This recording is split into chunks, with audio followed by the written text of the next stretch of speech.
Social ಮೀಡಿಯಾದಲ್ಲಿ ಇವರು ಮಾಡುವ ಹಾವಳಿಗಳನ್ನು ನೋಡಕ್ಕಾಗ್ತಾ ಇಲ್ಲ. ಅದಕ್ಕೆ ಈ ವಿಡಿಯೋ ಮಾಡಿದ್ದೇನೆ. ಹೌದು, ಇವಾಗ ನಾವು ರಿಯಾಲಿಟಿ ಶೋನ ಸ್ಪರ್ಧಿಗಳ ಬಗ್ಗೆ ನೋಡೋಣ. ಮೋಕ್ಷಿತಾ ಪೈ ಮಗು ಒಂದನ್ನು ಕಿಡ್ನ್ಯಾಪ್ ಮಾಡಿರೋ ಆರೋಪದ ಮೇಲೆ ಈಕೆ ಜೈಲಿಗೆ ಹೋಗಿದ್ಲು.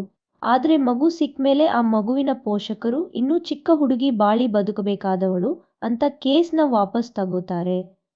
ಹಾಗಾಗಿ ಈಕೆ ಅಪರಾಧಿ ಅಂತ ಕೋರ್ಟ್ ಹೇಳಲ್ಲ. ರಿಯಾಲಿಟಿ ಶೋ ಇಂದ ಇವತ್ತು ಸೆಲೆಬ್ರಿಟಿ ಆಗಿದ್ದಾಳೆ. ಹಾಗೆ ರಕ್ಷಕ್ ಬುಲೆಟ್, ಇವನು ಯಾವ ಸಿನಿಮಾ ಹೀರೋನೋ ಗೊತ್ತಿಲ್ಲ. ಇವನೋ ಬುಲೆಟ್ ಪ್ರಕಾಶ್ ಮಗ ಅನ್ನೋದು ಬಿಟ್ರೆ ಇವನಿಗೆ ಹೇಳೋಕೆ ಒಂದು ಐಡೆಂಟಿಟಿ ಇಲ್ಲ. ಇವನು ಯಾಕೆ ರಿಯಾಲಿಟಿ ಶೋದಲ್ಲಿ ಹಾಕುತ್ತಾರೆ ಅಂದ್ರೆ ಕರ್ನಾಟಕದಲ್ಲಿ ಯಶ್ ಬಿಟ್ರೆ ನಾನೇ ಅನ್ನೋ ರೇಂಜಿಗೆ ಯಾವಾಗ್ಲೂ ಬಿಲ್ಡಪ್ ಹಾಕೊಂಡು ಟ್ರೋಲ್ ಆಗಿರ್ತಾನಲ್ವಾ. ಮತ್ತೆ ಸೋನು ಗೌಡ ಇವಳನ್ನು ಯಾಕೆ ಬಿಗ್ ಬಾಸ್ಗೆ ಕರೆಸಿದರು ಅಂತ ನಾನು ನಿಮ್ಗೆ ಬಿಡಿಸಿ ಹೇಳಬೇಕಾಗಿಲ್ಲ. ಹಾಗೆ ನಿವೇದಿತಾ ಗೌಡ ಅಂತ ಇದ್ದಾಳಲ್ವಾ, ಅವಳು ಇನ್ಸ್ಟಾಗ್ರಾಮ್ನಲ್ಲಿ ಎಕ್ಸ್ಪೋಸ್ ಮಾಡೋದು ಬಿಟ್ರೆ ಆಕೆಗೆ ಬೇರೆ ಏನ ಟ್ಯಾಲೆಂಟ್ ಇದೆ ನನಗಂತೂ ಗೊತ್ತಿಲ್ಲ.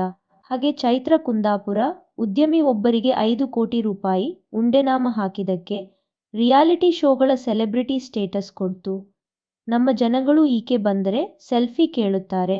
ಮತ್ತೆ ಇವನು ಡ್ರೋನ್ ಪ್ರತಾಪ್ ಇಡೀ ಕರ್ನಾಟಕಕ್ಕೆ ಹೋಲ್ಸೇಲ್ ಆಗಿ ಕಲರ್ ಕಾಗೆ ಹಾರಿಸಿದ್ದ. ಆದರೆ ಈ ರಿಯಾಲಿಟಿ ಶೋಗಳು ಅವನನ್ನು ಹೀರೋ ಮಾಡಿ ಬಿಟ್ಟಿದ್ದಾರೆ. ನಮಗೆಲ್ಲ ಸ್ವಲ್ಪ ಮೆಮೊರಿ ಲಾಸ್ ಅಲ್ವಾ. ನಾವೆಲ್ಲ ಇವನು ಎಂತ ದೊಡ್ಡ ಮೋಸ ಮಾಡಿದ್ದಾನೆ ಅನ್ನೋದನ್ನ ಮರೆತು ಇವನಿಗೆ ಸೋಷಿಯಲ್ ಸ್ಟೇಟಸ್ ಮತ್ತು ಸೆಲೆಬ್ರಿಟಿ ಲೈಫ್ ಕೊಟ್ಟು ಕೂರಿಸಿಬಿಟ್ಟಿದ್ದೀವಿ.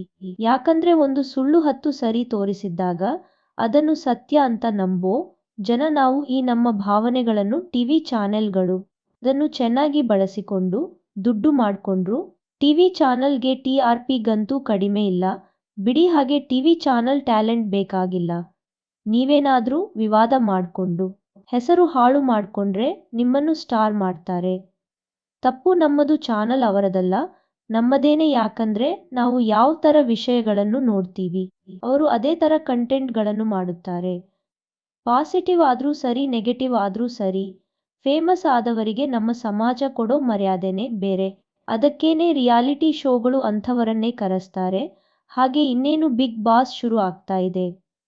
ಅದರಲ್ಲಿ ಇನ್ಯಾವ ತರ ವಿಚಿತ್ರ ಸ್ಪರ್ಧಿಗಳು ಬರ್ತಾರೋ ಗೊತ್ತಿಲ್ಲ. ಅಂಜಣ್ಣ, ರೇಷ್ಮಾ, ಕಿಪ್ಪಿ ಕೀರ್ತಿ ಅಂತವರು ಬಂದ್ರು. ಆಶ್ಚರ್ಯ ಪಡ್ಬೇಕಾಗಿಲ್ಲ. ಒಂದು ವಿಷಯ ತಿಳ್ಕೊಳ್ಳಿ, ರಿಯಾಲಿಟಿ ಶೋಗಳು ಖಂಡಿತ ರಿಯಲ್ ಅಲ್ಲ. ಈ ವಿಡಿಯೋ ಇಷ್ಟ ಆದಲ್ಲಿ ಸಬ್ಸ್ಕ್ರೈಬ್ ಮಾಡಿ, ಕಮೆಂಟ್ ಮಾಡಿ, ಶೇರ್ ಮಾಡಿ.